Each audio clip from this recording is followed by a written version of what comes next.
Nagbabalik ang PTV Balita Ngayon.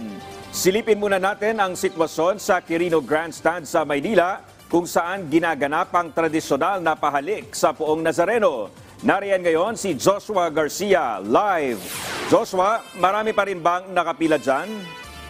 Yes, Dominic, patuloy ang dagsa ng mga deboto dito sa Quirino Grandstand para sa pahalik kasabay ng nalalapit na pista ng Nazareno. Dominic, karamihan sa mga namamanata ay galing pa sa probinsya at dumayo ngayong araw dito sa Maynila para magbigay pugay at pahalik sa Poong Nazareno. Anila, hindi nila pinalampas ang pagkakataon na ito, lalo't ngayon lang nakabalik sa normal ang pagdaraos ng pista matapos ang nagdaang pandemya. Dasal, hindi lang para sa kanilang pamilya kundi para sa bansa ang baon ng mga deboto na matyagang pumila ngayong araw. Devotion namin to eh. Taon-taon ganito. Hindi sana yung maayos na ating bansa na hindi magulo. Mas maganda yung payapa. Pagdating sa pamilya, una-una sa pamilya, lahat ay sana hindi walang magkaroon ng karamdaman at pang-araw-araw ay magandang kalusugan. Ay, napakasarap, sir. Pag sa nakarating ka na dito, bali-wala yung pila ng haba na yan. Ay, marami tayong pinapanalangin na maging maunlad din ang ating bayan at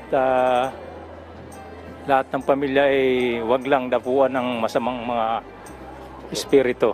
Dominic, may ilan naman na namamanata bilang pagpapasalamat dahil sa paggaling mula sa karamdaman. Gaya ni Nanay Vilma, mahigit 1 dekada ng deboto. Bagamat nag-iisa siyang Katoliko sa pamilya, hindi siya lumiliban kahit anong kasagsagan pa ng pandemya. Kasi nung nagkaroon ako ng sakit, January 7. Kaya pag ganitong palik, umakit talaga ako dyan. Malay mo, hindi mo ano yung sakit ko, ganyan. Anytime pwedeng bumalik, di ba? Aneurysm kasi ako eh. Samantala, Dominic, sa datos ng Manila Police District at Quiapo Church, nakapagtala kahapon na nasa 8,000 na mga deboto ang pumunta dito sa Quirino Grandstand. Habang nasa humigit kumulang 2,000 naman at patuloy pa nadaragdagan ang dumarating ngayong araw dito para pa rin sa pahalik. Dominic, nanatili naman payapa at maayos ang sitwasyon dito sa Quirino Grandstand sa mga oras na ito dahil sa presensya na rin ng kapulisan at mga police assistance desk na nakapwesto sa paligid.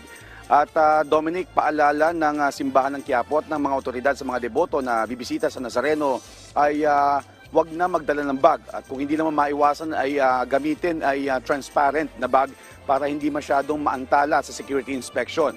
Gayon din ang paalala nila na wag mag-iwan ng gamit kung saan-saan. Dahil ito nga ay para makaiwas na sa abala at maaabala na rin ang iba pang mga namamanata. At yan muna ang mga pinakuling balita dito sa Quirino Grandstand. Balik sa iyo, Dominic. Alright, maraming salamat, Joshua Garcia. At yan ang mga balita sa oras na ito. Para sa iba pang updates, i-like at i-follow kami sa aming mga social media account. Ako po si Dominic Albelor. Magandang tanghali.